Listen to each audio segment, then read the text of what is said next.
안녕하세요. 수박과 탁기입니다. 오늘 우리가 함께 찾아볼 역사의 맛은 바로 사마천의 사기, 그 중에서도 제나라의 흥망성쇠를 다룬 제태공세가입니다. 강태공의 창업부터 제환공의 폐업, 그리고 안영의 처세술까지. 수천 년이 지난 지금도 우리가 쓰는 수많은 고사성어의 기원, 그 현장으로 함께 떠나보시죠. 오늘 이야기는 크게 세 부분으로 나뉩니다. 먼저 전설적인 전략가 강태공이 나라를 세우는 창업의 시대, 다음은 춘추시대 최초의 패자가 된 제환공과 명재상 관중의 부국 강병시대, 마지막으로 위기의 나라를 지혜로 지탱한 안영의 시대를 살펴볼 겁니다. 그리고 그 사이사이 숨겨진 고사성어들의 진짜 의미도 파헤쳐 보겠습니다. 본 영상에서 다룰 제태공세가는 제후국들의 역사를 다룬 30편의 세가 중 두 번째 이야기입니다. 강성 제나라의 시조 강태공부터 마지막 강공까지 무려 660년, 32대에 걸친 장대한 역사가 이 안에 담겨 있습니다. 오늘의 주인공들을 미리 소개합니다.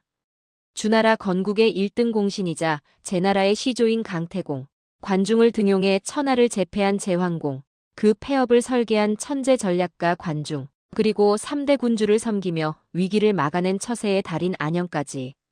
이 네 사람의 삶이 곧 제나라의 역사이자 리더십의 교과서입니다. 자, 그럼 첫 번째 이야기, 창업자의 유산부터 시작해볼까요? 오랜 기다림 끝에 역사의 무대에 등장한 강태공의 시대입니다. 강태공, 본명은 강상입니다. 사실 그는 젊은 시절 백정이나 여관 주인을 전전하며 극심한 가난에 시달렸습니다.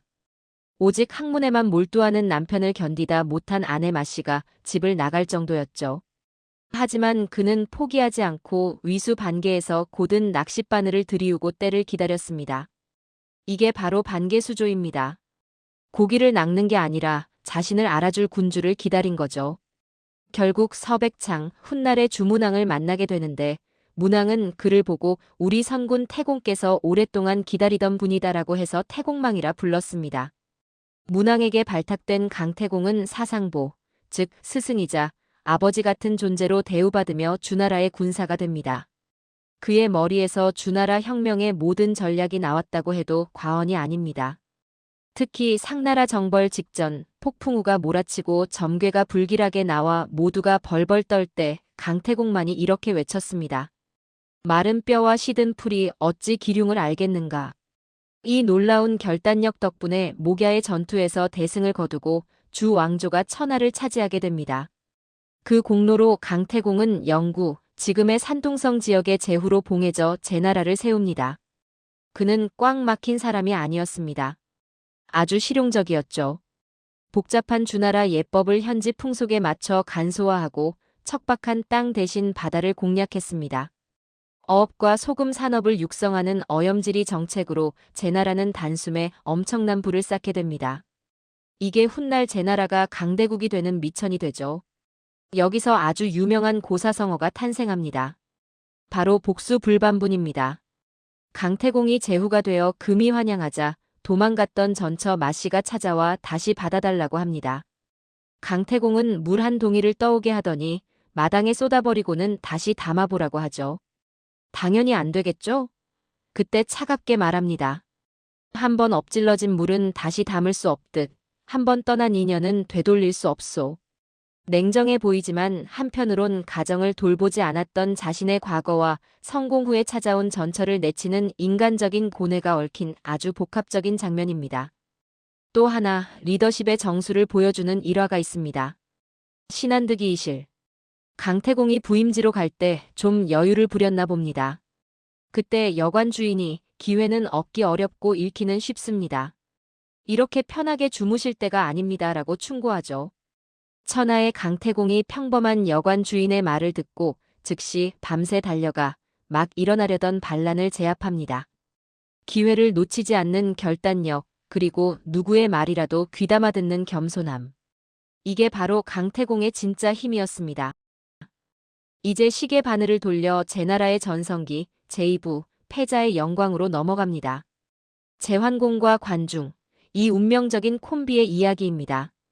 제환공의 즉위 과정은 한편의 스릴러였습니다. 왕위 다툼 중 적진에 있던 관중이 쏜 화살이 환공의 배를 맞춥니다. 다행히 허리띠 쇄골이에 맞았지만 환공은 즉시 죽은 척 혀를 깨물고 쓰러집니다. 적을 완전히 속인 뒤 몰래 먼저 귀국해 왕위에 오르죠. 그런데 왕이 된 환공, 자신을 죽이려 했던 관중을 어떻게 했을까요? 친구 포수가의 간곡한 추천으로 그를 재상으로 등용합니다. 천하를 다스리려면 관중이 필요하다는 말이에요. 이것이 바로 그 유명한 관포지교의 시작입니다. 원수를 신하로 삼은 환공의 그릇, 대단하지 않습니까? 환공의 전폭적인 신뢰를 등에 업은 관중은 제나라를 개조합니다. 행정과 군사를 하나로 묶는 오가지병 시스템, 소금과 철 전매제 같은 경제 개혁으로 국력을 폭발적으로 키웁니다. 그리고 외교적으로는 존왕량이, 즉 주왕실을 높이고 오랑캐를 물리친다는 명분을 내세워 제후들을 규합하죠. 결국 제환공은 9번이나 제후들을 모아 천하의 질서를 바로잡는 춘추시대 최초의 패자가 됩니다. 환공이 패자가 될 수 있었던 결정적 계기는 신이었습니다. 노나라와 회맹을 할 때 적장 조말이 갑자기 비수를 들이대며 빼앗긴 땅을 돌려달라고 협박합니다. 환공은 어쩔 수 없이 약속했지만 풀려나자마자 약속을 깨고 조말을 죽이려 했죠. 이때 관중이 말립니다. 작은 땅을 아끼려다 천하의 신의를 잃어서는 안 됩니다. 결국 환공은 협박당해 한 약속까지 지켰고 이 소문이 퍼지자 모든 제후가 그를 믿고 따르게 되었습니다. 신뢰가 곧 권력이 된 겁니다. 하지만 빛이 강하면 그림자도 짙은 법. 관중이 병들어 눕자 제나라의 어두운 그림자가 드리웁니다. 관중은 유언으로 3명의 간신, 여가, 개방, 수조를 절대 가까이 하지 말라고 경고합니다. 제 자식을 삶아 바치고 부모를 버리고 스스로 거세까지 한 자들이니 인간의 도리를 모른다는 거죠. 하지만 관중이 죽자 환공은 외로움을 못 이겨 그들을 다시 불러들입니다. 결과는 비참했습니다. 간신들에 의해 유폐된 환공은 굶어 죽었고 시신은 67일이나 방치되어 구더기가 끓었습니다. 위대한 패자의 너무나 허무한 최후, 사람을 쓰는 용인술이 얼마나 중요한지 뼈저리게 보여줍니다. 제환공 이후 혼란스러워진 제나라. 하지만 난세에는 영웅이 난다고 했던가요? 제3부 재상의 지혜, 안영의 시대가 열립니다. 안영은 키가 아주 작고 볼품없는 외모였다고 합니다. 하지만 그의 지혜와 기계는 거인보다 컸습니다. 무려 3명의 군주를 40년 넘게 모셨는데요. 권신 최적과 장공을 시해하고 서슬퍼런 칼을 휘두를 때 다들 도망갔지만 안영만은 홀로 찾아가 군주의 시신 앞에 통곡하며 예를 갖췄습니다.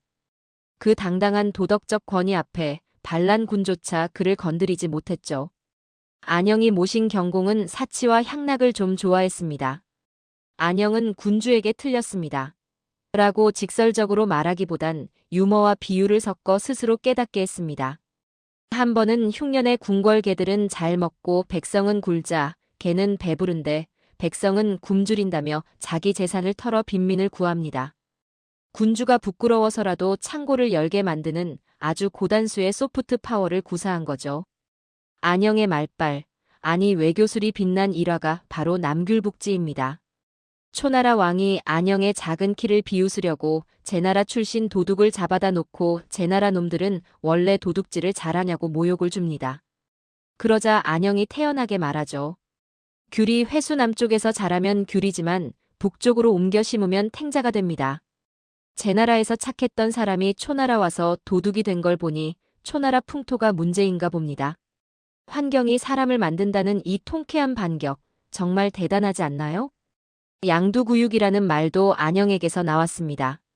경공이 궁궐 안여자들에겐 남장을 허락하면서 밖에서는 금지하자 안영이 꼬집습니다. 그건 가게 앞에 양머리를 걸어놓고 안에서는 개고기를 파는 것과 같습니다. 겉과 속이 다른데 누가 따르겠습니까? 리더의 솔선수범을 강조한 이 한마디에 제나라의 풍속이 바로 잡혔다고 합니다. 마지막 고사성어, 의기양양입니다. 안영의 마부가 자기가 재상을 모신다고 으스대고 다녔나 봅니다. 보다 못한 아내가 이혼하자고 하니 그제야 정신 차리고 겸손해졌죠. 안영은 그가 자신의 잘못을 고친 것을 높이 사서 대부 벼슬을 줍니다.